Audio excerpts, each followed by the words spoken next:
जय जगन्नाथ जय जय जगन्नाथ जय जय जगन्नाथ। छुट्टिया कथाते आज्ञा मोर तो बयस सीमा गलाणी आउ नाही। केतेबेले प्रभु केतेबेले नहीं जिवे से कथा मुझे जाने नहीं। ये जो महाप्रभु एठी आविर्भाव होइछन्ति स्वप्नादेश रे मो पाखे टंकाटे नथिला।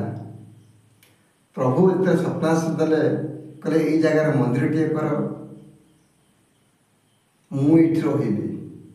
मु कहली आम गोटे बड़ मंदिर होची दिग्गिरे अनेक बड़ मंदिर गोटे होची सेठी जगह प्रभु रहबो। प्रभु कहले मु तो इठी रहिबी। हो देख विश्वास मिलती हरि जितेबाला रहा कहले मुझे कहले मो पाखे टंका पैसा किसी ना कहले तुम्हें खाली आरंभ कर यज्ञ। मुझे जिते आरंभ करदेली मो पाखे मात्र 3000 था। 30,000 टका यज्ञ खर्च है से 15 दिन में एडजस्ट होगा। तापर कहले मंदिर तैयारी कर। मंदिर तैयारी कर मो पाखे पैसा ना मात्र टंका एमती 1000 2000 3000 था।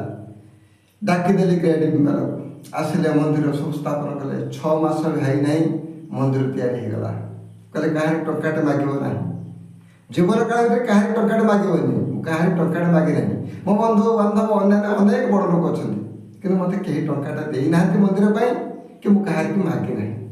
मंदिर होगा मंदिर होगला प्रभु आपे आपे दारू मत मिलगला जहाँ से सब कथा गला गला कि अति सुंदर कथा अपत्रिक पुत्र दान एठिक आसिले एटा मत प्रभु देखे मुझे जानी नी। अनेक लोक मुझे 4 वर्ष होगा ए मंदिर किंतु कहानी कौन नी आज कहीं कहली ना मोर जो शेष समय आस पहुँचुची केत कौन जीवी कहब ना बयस मनीषर बयस 50 डेला से केत कौन कहीपर जे पर्यंत बंची ये मंदिर को आस अपत्रिक पुत्रदान पाइब एक अनेक जगह विश्व माने परीक्षा कर सारे।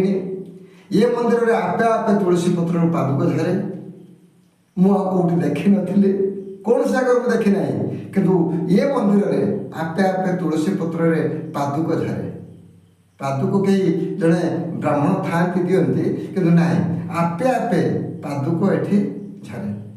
तेणु शेष समय प्रभुंर आश्रित तो होती प्रभुंर तो पुणी किसी गुण गोटे किसी रखी प्रभुंर ना तो टे रखी से समस्त को मोर गोटे कथा जदि आपण शरीर खराब हो शरीर अज्ञानी मनुष्य भी तो अज्ञानी अज्ञान बसवती ज्ञान शून्य होती मंदिर को आसतु। प्रत्येक दिन मंदिर भागवत चर्चा हुए सका 4:45 पुणी संध्या 4:45। तेणु से सब तो अलग कथा किंतु आम निज शरीर को शांति रखापी शरीर को आरोग्य रखापी अपत्रिक पुत्रदान पाइबापी ये सब आसतु शांति निश्चित सब कार्य हो कहीं मोर विश्वास अच्छी।